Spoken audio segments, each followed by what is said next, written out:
Hello दोस्तों शादी का फैसला जिंदगी का सबसे अहम फैसला होता है। जब आप शादी करने की सोचते हैं तब अब आप अपने पार्टनर में बहुत सारी क्वालिटीज को देखते हैं, लेकिन बहुत सारे केसेस में कुछ कॉम्प्लिकेशंस देखने को मिले हैं। तो आज हम एक ऐसे ही टॉपिक पर बात करने जा रहे हैं जिसका नाम है कजन्स मैरिज। तो सबसे पहले बात करते हैं क्या होती है कजन्स मैरिज। कजन्स मैरिज में जब आप अपने पार्टनर से शादी करते हैं तो आपके पार्टनर और आपके ग्रैंड पेरेंट्स का सेम होना, यानी कि दादा दादी या नाना नानी का सेम होने को कजन्स मैरिज कहते हैं। तो इसमें चाचा का बेटा या बेटी आ जाते हैं, मौसी का बेटा या बेटी आ जाते हैं, बुआ का बेटा या बेटी आ जाते हैं। जब उन्हें आपस में शादी होती है तब इसको कजन्स मैरिज कहा जाता है। अब चलते हैं अपनी वीडियो के नेक्स्ट राउंड की तरफ कि कजन्स मैरिज के कारण क्या होते हैं, कॉजेज ऑफ कजन्स मैरिज। तो सबसे पहला कारण प्रॉपर्टी को लेकर, मतलब कुछ लोग चाहते हैं कि हमारी प्रॉपर्टी किसी दूसरे खानदान या किसी दूसरे परिवार में ना बटे, तो वो अपने ही खानदान और अपनी परिवार में कजन्स से शादी कर लेते हैं। नंबर दूसरा कारण फैमिली फेयर, मतलब कुछ लोग सोचते हैं कि हमारी बेटी अगर दूसरे खानदान या दूसरे परिवार में जाएगी तो एक फैमिली का प्रेशर होगा, एक फैमिली का फेयर होगा। उस फेयर को कम करने के लिए वो अपने ही परिवार में यानी कि अपने ही खानदान में अपने कजन से मैरिज कर लेते हैं। नंबर तीसरा कारण समाज की इज्जत और खानदान की इज्जत। कुछ लोगों का मानना होता है कि उनमें उनकी समाज में बहुत ज्यादा इज्जत है, उनके खानदान की समाज में बहुत ज्यादा इज्जत है, जिस वजह से उनको ऐसा रिश्ता ढूंढ पाना या ऐसा खानदान ढूंढ पाना बहुत ज्यादा मुश्किल होता है। तो वो अपने ही खानदान और अपने ही परिवार में कजन से मैरिज कर लेते हैं। तो अब बात करते हैं अपनी वीडियो में इससे होने वाले नुकसान या कॉम्प्लिकेशंस के बारे में। तो सबसे पहले कॉम्प्लिकेशंस के बारे में बात करते हैं, यानी कि बीमारियों के बारे में, कजन्स मैरिज से होने वाले डिसऑर्डर्स के बारे में। तो इनमें जो डिसऑर्डर्स या बीमारियां होती हैं वो सबसे पहले होती हैं जन्मजात बीमारियां, यानी कि जेनेटिकल डिसऑर्डर।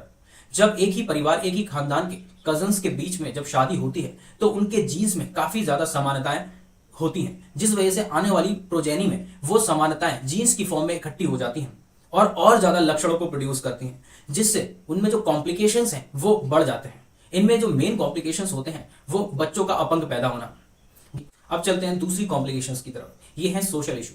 मतलब जो लोग कजन्स मैरिज करते हैं उनका समाज बहिष्कार करता है या फिर उनको समाज मखौल उड़ाता है, उनकी मजाक उड़ाता है, जिस वजह से उनमें गिल्ट प्रोड्यूस होती है और वो डिप्रेशन में चले जाते हैं। इसका एक बड़ा कारण ये भी है कि शादी से पहले वो लोग अपने पार्टनर को भाई या दीदी कहकर बुलाते हैं, लेकिन शादी के बाद उनको पति पत्नी की तरह बिहेव करना रहता है, जिस वजह से उनमें गिल्ट प्रोड्यूस हो जाती है और वो लोग डिप्रेशन में चले। अब एक नई रिपोर्ट के मुताबिक लंदन के एक शहर रेड ब्रिज में 5 में से 1 बच्चे की आकस्मिक मौत सिर्फ इस वजह से हो जाती है कि उनके माता पिता के बीच खून का रिश्ता होता है।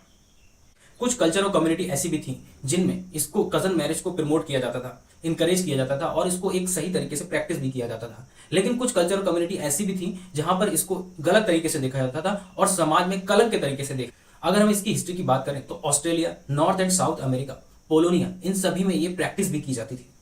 कुछ रिलीजन ऐसे हैं जिसमें 5th कजिन तक कजन मैरिज अलाउड नहीं है, जैसे कि हिंदुइज्म और कैथोलिज्म।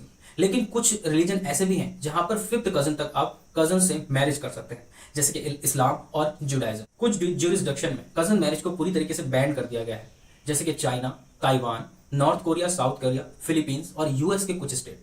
तो दोस्तों ये था हमारी वीडियो में। अगर आपको वीडियो नॉलेजेबल लगी हो, अच्छी लगी हो, तो प्लीज इसको लाइक करें, शेयर करें और चैनल को सब्सक्राइब करना ना भूलें ताकि ये जानकारी और भी लोगों के पास पहुंचे। Thank you so much video को पूरा देखने के लिए।